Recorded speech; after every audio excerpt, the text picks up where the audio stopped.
Hi மக்களே, நம்ம இன்னைக்கு என்ன பார்க்க போறோம்னா பானி ஸ்டோரோட இன்னைக்கோட எபிசோட் ரிவ்யூ தான் மக்களே பார்க்க போறேன். இன்னைக்கோட எபிசோடு ரிவ்யூ என்னன்னு பார்த்தீங்கன்னா, ராஜ் வந்து ஐஏஎஸ் பாஸ் பண்ணது வந்து அவங்க வீட்டில் அவங்க அம்மா அப்பா கிட்ட சொல்லணும்னு ஓடுறாங்க. மக்களே ஓடி போயிட்டு முதல்ல அவங்க பாட்டிக்கிறாமதே போய் அம்மா அப்பா அப்பான்னு கத்துறாங்க. மக்களே அவங்க வீட்டுக்குள்ள போயிட்டு, பாட்டி நான் இங்கே ஒருத்த உட்காந்துருக்கேன், உனக்கு கண்ணு தெத்தா இல்லையா, இருங்க பாட்டி அப்படின்ட்டு நிற்க வச்சுட்டு அதுக்கப்புறம் கும்பலாக எல்லாரும் வந்துடுறாங்க. மக்களே அவங்க அம்மா சித்தி சித்தப்பா எல்லாரும் இன்னொரு சித்தப்பா எல்லாரும் வந்துடுறாங்க. மக்களே எல்லாரும் வந்து தனித்தனியாக அவங்க அம்மா அப்பா காலில் விழுந்து அவங்க சித்தி சித்தப்பா காலில் விழுந்து இன்னொரு சித்தி சித்தப்பா காலில் விழுந்து எல்லாருக்கிட்டையும் ஆசீர்வாதம் வாங்குறாங்க.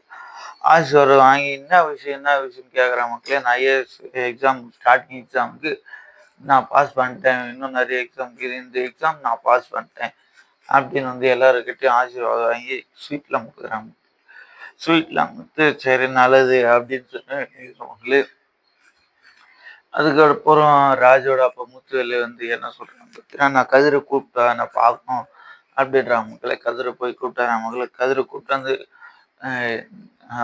முத ஐஏஎஸ் படிக்கணும்னு என்கிட்டையும் சத்யவேல் கிட்டையும் தான் சொன்னான் அப்படின்ட்டு முத்துவேல் சொல்றாங்க. மக்களே ராஜுக்கிட்ட ராஜு வந்து முதல்ல என்கிட்ட இப்படிதான் சொன்னான், எங்களால் பண்ண முடியாது, நீ பண்ணிட்ட ரொம்ப நல்லது அப்படின்னு கட்டி பிடிச்சிக்கிறாங்க. மக்களே அதுக்கப்புறம் என்னன்னு பார்த்தீங்கன்னா அதோட முடிச்சது மக்களே. அதுக்கப்புறம் தங்கமயில் வீட்டுக்கு போறாரு மக்களே. சக்திவேல் சார் அவங்க பொண்ணை என் பையனுக்கு கொடுத்துருங்க, நாங்கள் கரெக்டாக பார்த்துக்கிறோம், சீக்கிரமே எக்ஸாம் எடுத்துலாம் அப்படின்னு சொல்கிறான் மக்களே. அதுக்கப்புறம் தங்கமயில் இருந்ததுன்னா என்ன சொல்கிறான் பார்த்தீங்கன்னா, அவனே ஒரு ஃப்ராடை பொறுக்கி அவனை எப்படி என் தங்கச்சி கொடுக்க முடியும் சொல்கிறாரு, எப்படி நான் என் தங்கச்சி அவனுக்கு கொடுக்கறது அதெல்லாம் தேவையில்லை வேணான்னு சொல்லிட்டு சொல்லி என் வாழ்க்கையை அடிச்சு பார்த்தது, என் தங்கச்சி வாழ்க்கையை அழிச்சு பார்க்குறீங்களா அப்படின்னு சொல்கிற மக்களே. அதோட எபிசோடு முடியுது மக்கள். லைக் பண்ணுங்கள், ஷேர் பண்ணுங்கள், கமெண்ட் பண்ணுங்கள். பாய் பாய்.